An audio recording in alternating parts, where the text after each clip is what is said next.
Hey everyone, it's Alex, and we're talking about this absolutely insane Marvel Snap OTA that just dropped. And I gotta tell you, there's a lot to talk about here in this video, including a number of nerfs and some major changes and buffs that I think are incredibly positive for the meta.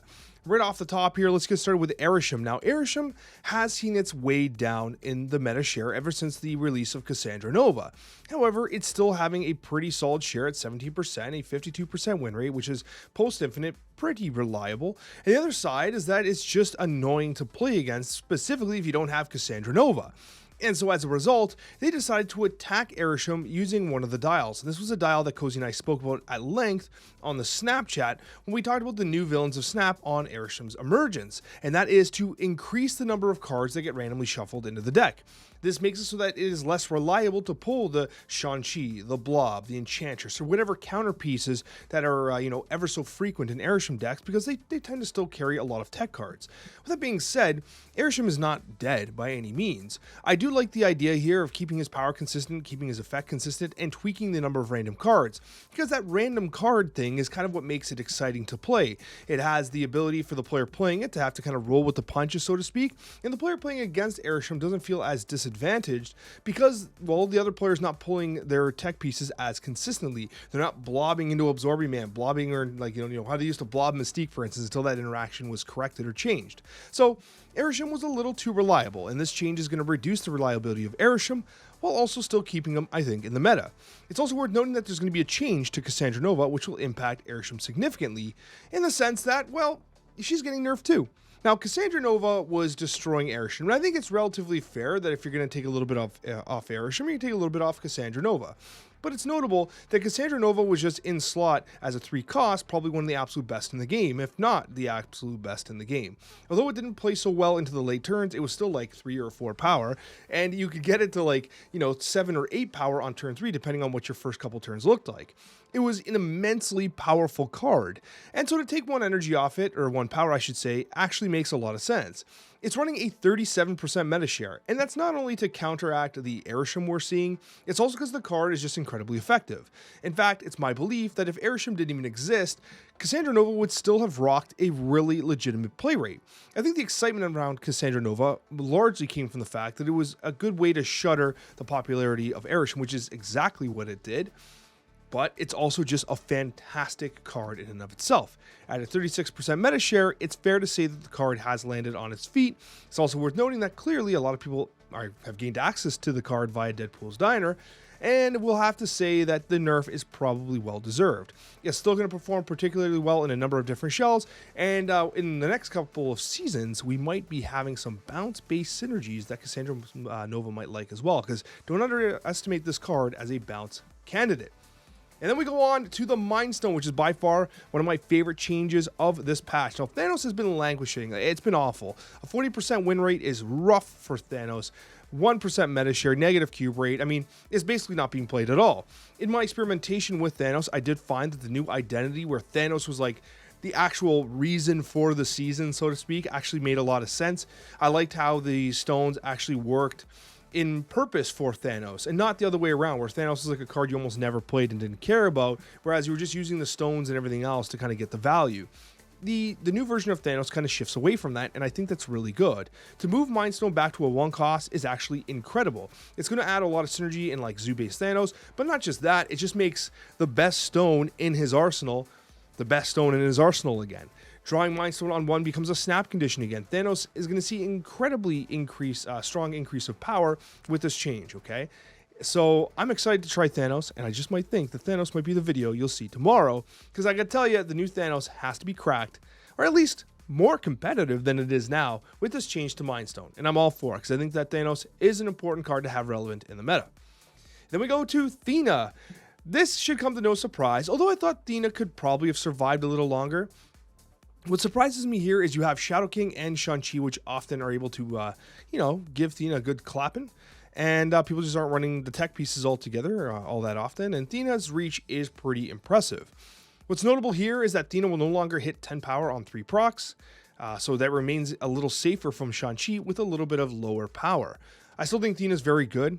Seeing an 8% meta share, 51% win rate. The decks that run Thena I mean, those Kitty Pryde bounce decks, or Kitty Pryde just decks in general, they'll never not run Thena. It's that good. So this is probably warranted, let's be honest, but I was kind of surprised to see it this early. Thena, at the end of the day, is still one of the best 2-drops in the game, especially in the package with Kitty Pryde and others, but ultimately the nerf was probably well-deserved. And that takes us to another nerf that's probably well-deserved. Now, in my personal experience, I didn't find that Sandman was that restrictive. I felt he was pretty fair. He was doing an important job. You're seeing a lot of bounce stuff with, Hawkeye, or I keep saying Hawkeye, but it's Kate Bishop. You're seeing a lot of like these turn 6 kind of power plays that people are trying to pull off, and Sandman is supposed to shut that down. It's just unfortunate when Sandman becomes like the #1 deck in the game, because then everyone just gets a little pissed off. It's kind of like irritating to play against, and it's not a fun experience, especially when you consider, okay, do we take a little bit off Sandman to reduce its popularity, or do we have to revert something like the Ultron buff, because the two are hand in hand together? Well, I would rather have Ultron, because Ultron provides a whole new deck kind of archetype with Patriot and etc., whereas Sandman is supposed to be a tech card. So I like the idea here of attacking Sandman in that particular archetype that's really been taking off, and we'll have to see if this has a notable impact. I still think that deck is going to be good. I don't think 1 power off Sandman is enough to like kind of shelve the deck altogether, or the archetype altogether. But it's just going to kind of pull a little bit off of Sandman's popularity, which is probably important. When you have a card like this running 11% of the meta, people are going to get pissed off. And I think that, I think Second Dinner resonates with that this is a really unfun card to play against, so they wanted to make some changes.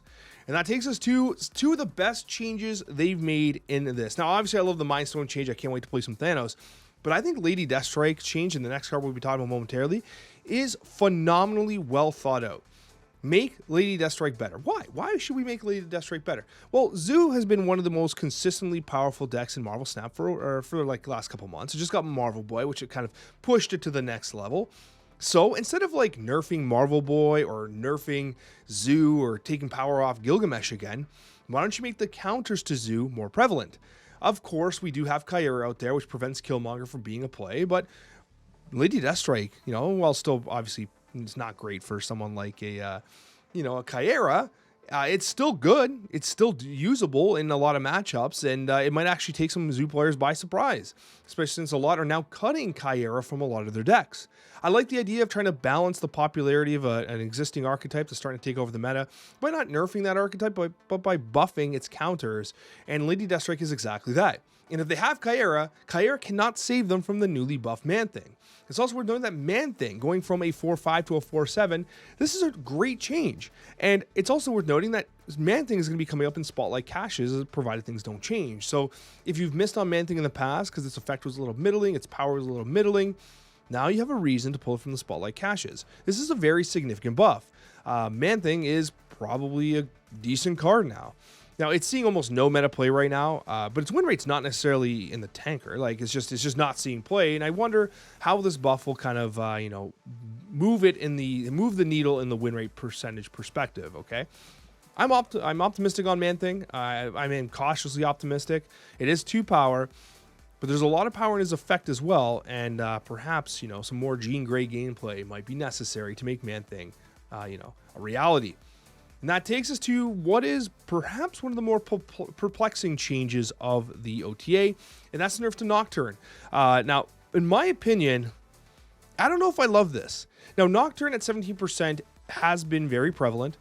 It has been a really very strong and arguably one of the stronger 3-drops slotted in the game. I think Cassandra Nova is better, for instance, but that got nerfed too. But I think this actually really, really hurts the card. If you're thinking to yourself, you know what, Alex, I didn't play Nocturne for the 3-5 stat line. I assure you, you did. You know what I mean? 3-4, well, not obviously destroying the card. It's a definite hit against the card, especially since we've had so many 3-5 baselines with abilities. Even Black Swan and Baron Zemo and stuff. 3-5, it seems like a good baseline. And Nocturne's effect, while valuable to turn off, hey, I just want anything other than that, whether it be Limbo or whatever, is valuable. Still kick you in the nuts too. So I don't know, man. I've never been a fan of Nocturne. I mean, this is just one of those. I respect the power it put out, and I respect its impact on the meta. I just didn't like it personally as a player who played it. I was like, nah, I just don't like this card. And I'm sure some of you guys have cards like that too. I think this really hurts the viability of Nocturne. And maybe I'm wrong, but I think that it's going to have a definite drop-off effect on its meta share moving forward. And then there's this, which I would be surprised if Angel became meta in any way. 2/3 coming out, flies from the hand or deck. I mean, it's not horrible, because technically destroy, this is like deck thinning, which is pretty cool. Why wouldn't you want that, right?